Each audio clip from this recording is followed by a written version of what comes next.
สบายดี การนำใช้สุดทดสอบการตกไข่แม่นเครื่องมือที่สำคัญที่ช่วยเพิ่มโอกาสของการถือผ้า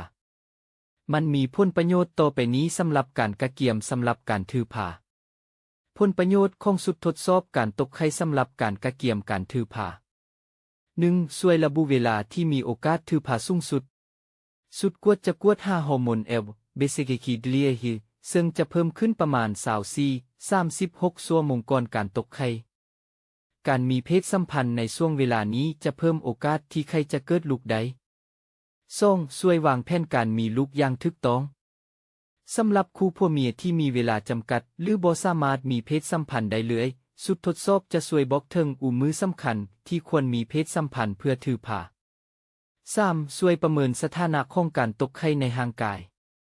ถ้าใช้สุดทดสอบอย่างต่อเนื่องหลายรอบประจำเดือนแต่กวดบ่พบระดับฮอร์โมนสูงอาจจะบ่งบอกว่าบ่มีการตกไข่ควรปรึกษาแพทย์ 4. เหมาะสำหรับผู้ที่มีประจำเดือนมาบ่ปกติ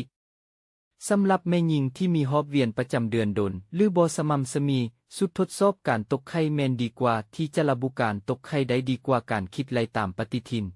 5. ใช้ด้วยการวัดเทคอุณหภูมิหรือการสังเกตเหงื่อเมือกปากมดลูกเพื่อเพิ่มความถูกต้องและเข้าใจรอบเวียนประจำเดือนของท่านดีขึ้น การป้องกันล่วงหน้า